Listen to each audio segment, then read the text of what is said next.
ಹಳೆ ತಹಸೀಲ್ ಆಫೀಸ್ದಿಂದ ದರ್ಗಾ ಬೇಸ್ವರೆಗೂ ಒಂದು ರಸ್ತೆ ಅಗಲೀಕರಣ ಕಾಮಗಾರಿ ಇವತ್ತು ಮುನ್ಸಿಪಾಲ್ಟಿದವರು ಕೈಗೆತ್ಕೊಂಡಿದ್ದಾರೆ.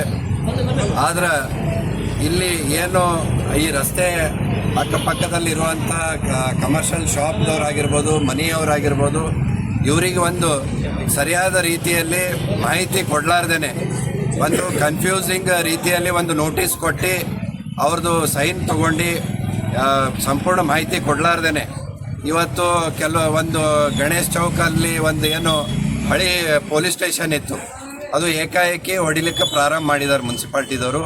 ಅದು ನೋಡಿ ಬೇರೆ ಎಲ್ಲ ಅಂಗಡಿಯವರಿಗೆ ಒಂದು ಹೆದರಿಕೆ ಹಾಕಿ ಇವತ್ತು ನಾವೇ ಹೊಡೆದೀವಿ ಅಂತಂದ್ರೆ ನಿಮ್ದೆಲ್ಲ ಸಂಪೂರ್ಣ ಬಿಲ್ಡಿಂಗ್ ಒಡೆದು ಹೋಗ್ತದೆ, ಅದಕ್ಕೆ ನೀವೇ ಹೊಡ್ಕೋಬೇಕು ಅಂತಂದು ಅವರಿಗೆ ಹೆದರಿಕೆ ಹಾಕಿ ಇವತ್ತು ಮುನ್ಸಿಪಾಲ್ಟಿದವರು ಒಂದು ಸರಿಯಾದ ಪ್ಲ್ಯಾನ್ ಇಲ್ಲ.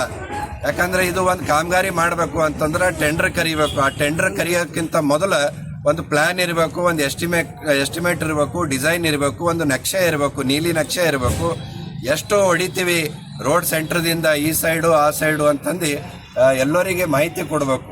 ಇಲ್ಲಿ ಏನು ಕನ್ಫ್ಯೂಷನ್ ಕ್ರಿಯೇಟ್ ಮಾಡ್ಯಾರ ಅಂತಂದ್ರೆ 20 ಫೀಟ್ ರೋಡ್ ಸೆಂಟ್ರದಿಂದ 2 ಸೈಡ್ ತಗೋತೀವಿ ಮತ್ತು 5 ಫೀಟ್ ಸೆಟ್ ಬ್ಯಾಕ್ ಬಿಡಬೇಕು ಅಂತಂದು ಕೆಲವೊಬ್ರಿಗೆ ಹೇಳ್ತಾರೆ. ಕೆಲವೊಬ್ರಿಗೆ ಏನು ಹೇಳ್ತಾರೆ, ಇಲ್ಲ 20 ಫೀಟ್ ನೀವು ಹೊಡ್ಕೋರಿ ಸಾಕು, ನಾವು ಉಳಿದಿದ್ದು ನಡೀತದೆ ಅಂತ ಹೇಳ್ತಾರೆ. ಅದಕ್ಕೆ ಜನರು ಇಲ್ಲಿ ಗೊಂದಲದಾಗಾರ.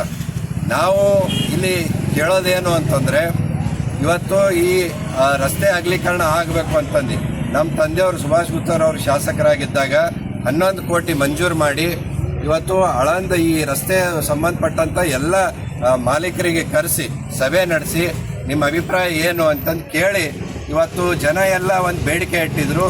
ನಮ್ಗೆ ಡೆವಲಪ್ಮೆಂಟ್ ಬೇಕು, ರಸ್ತೆ ಅಗಲೀಕರಣ ಆಗಬೇಕು, ಆದ್ರೆ ನಮ್ಮ ಹಿರಿಯರದಿಂದ ಬಂದಂಥ ಆಸ್ತಿ ನಾವು ಅದೇ ಆಸ್ತಿ ಮೇಲೆ ನಂಬ್ಕೊಂಡಿದ್ದೀವಿ, ನಮಗೆ ಬೀದಿಗೆ ತಳ್ಳಬೇಡ್ರಿ, ನಮಗೆ ಕಂಪೆನ್ಸೇಷನ್ ಕೊಡ್ರಿ, ಒಟ್ಟು ನೀವು ರಸ್ತೆ ಅಗಲೀಕರಣ ಮಾಡ್ರಿ ಅಂತಂದು ನಮಗೆ ಹೇಳಿದಾಗ ಆ ಕೆಲಸ ಮುಂದೆ ಹೂಡಲಾಗಿತ್ತು. ಯಾಕಂದ್ರೆ ಕಂಪೆನ್ಸೇಷನ್ ನಾವು ದುಡ್ಡು ವ್ಯವಸ್ಥೆ ಮಾಡಬೇಕಾಗಿತ್ತು. ಆದರೆ ಈಗ ಅದೇ ಏನು ನಮ್ಮ ತಂದೆಯವ್ರು ಇಟ್ಟಂಥ 11 ಕೋಟಿ ದುಡ್ಡಿನಾಗೆ ಸ್ವಲ್ಪ ಅಮೌಂಟ್ ರಿಲೀಸ್ ಮಾಡ್ಕೊಂಡು ಬಂದು ಈಗ ಕಂಪೆನ್ಸೇಷನ್ ಕೊಡ್ಲಾರ್ದೇನೆ ಆ ಟೈಮ್ನಾಗ BR ಪಾಟೀಲ್ ಏನು ಹೇಳಿದ್ರು, ಕಂಪೆನ್ಸೇಷನ್ ಕೊಟ್ಟು ಹೊಡೀರಿ ಅಂತಂದು ಹೇಳಿದ್ರು. ಅವಾಗ ಎಲ್ಲ ಜನರ ಪರವಾಗಿ ಮಾತನಾಡೋಂಥ ಒಂದು ಕೆಲಸ ಮಾಡಿದ್ರು. ಆದರೆ ಇವತ್ತು ಎಲ್ಲಿ ಹರ ಅಂತನ್ನೋದು ಪತ್ತಾನೇ ಇಲ್ಲ. ಆಳಂದದಾಗ ಎಷ್ಟೋ ದಿವಸ ಆಯಿತು, ಇವತ್ತು ಬಂದೇ ಇಲ್ಲ. ಇಲ್ಲಿ ಜನ ತಮ್ಮ ಆಸ್ತಿ ಕಳ್ಕೊಳತ್ತಾರ ಅಂತಂದ್ರೆ ಕನಿಷ್ಠ ಒಂದು ಸೌಜನ್ಯಕ್ಕೂ ಅವ್ರಿಗೆ ಮಾತಾಡಿಲ್ಲ, ಹಿಂಗೆ ಮಾಡ್ಲಿಕತ್ತೀವಿ ಅಂತಂದು ಮಾಹಿತಿನೂ ಕೂಡ ಕೊಟ್ಟಿಲ್ಲ. ಆದರೆ ಇಂಥ ಒಂದು ಆಸ್ತಿ ಕಳ್ಕೊಳ್ಳೋಂಥ ಜನರು ಇವತ್ತು ಬೀದಿ ಪಾಲಾಗುವಂಥ ಪರಿಸ್ಥಿತಿ ಅದ. ನಾವು ಏನು ಒತ್ತಾಯ ಮಾಡ್ತೀವಿ ಅಂತಂದ್ರೆ, ನಾವು ಡೆವಲಪ್ಮೆಂಟ್ ವಿರೋಧಿಲ್ಲ, ಇದು ರಸ್ತೆ ಅಗಲೀಕರಣ ಮಾಡಲಿ. ಇಲ್ಲೆಲ್ಲ ಮಾಲಕರು ಏನಾರ ಅವ್ರನ್ನೂ ಕೂಡ ಅದೇ ಹೇಳಗತ್ತಾರ, ನಮ್ಮದು ಅಗಲೀಕರಣಕ್ಕೆ ವಿರೋಧ ಇಲ್ಲ, ಆದ್ರೆ ನಮ್ದು ಎಷ್ಟು ಆಸ್ತಿ ಹೋಗ್ಲತ್ತದ ಅದಕ್ಕೆ ಕಂಪೆನ್ಸೇಷನ್ ಕೊಡಬೇಕು ಅಂತಂದು ಅವ್ರ ಬೇಡಿಕೆ ಅದ. ಅದಕ್ಕೆ ನಾವು ಈ ಮುಖಾಂತರ ಎಲ್ಲ ಇಲ್ಲಿ ಏನು ಮಾಲೀಕರ ಈ ರಸ್ತೆಯಲ್ಲಿ ಇರುವಂಥ ಮಾಲೀಕರಿಗೆ ನಾವು ಕೇಳ್ಕೊಳ್ಳೋದೇನು, ನಾಳೆ ಬೆಳಿಗ್ಗೆ ನಾವು ಮುನ್ಸಿಪಾಲ್ಟಿ ಎದುರುಗಡೆ ಒಂದು ಪ್ರತಿಭಟನೆ ಇಟ್ಕೊಂಡಿದ್ದೀವಿ. ತಾವೆಲ್ಲರೂ ಬರಬೇಕು.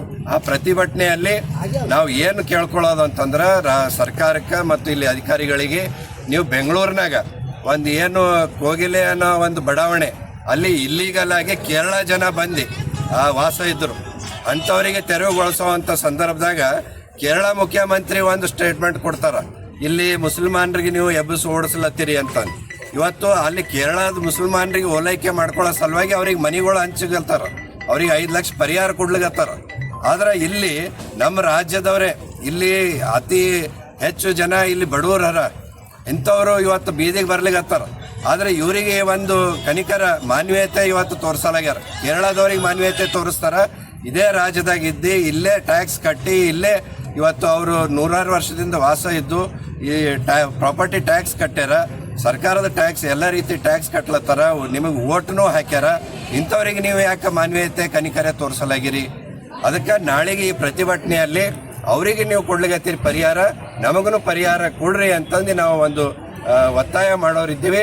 ಅದಕ್ಕೆ ಎಲ್ಲ ಈ ಮಾಲಕರು ಆ ಪ್ರತಿಭಟನೆಯಲ್ಲಿ ಬರಬೇಕು ಮತ್ತು ಅಧಿಕಾರಿಗಳು ಕೂಡ ಈ ನಮ್ಮ ಮನವಿ ಸ್ವೀಕಾರ ಮಾಡಿ ನಮಗೆ ಕಂಪೆನ್ಸೇಷನ್ ಕೊಡೋ ಅಂಥ ಕೆಲಸ ಮಾಡಬೇಕು ಅಂತ ಈ ಮುಖಾಂತರ ನಾವು ಕೇಳ್ಕೊತೀವಿ.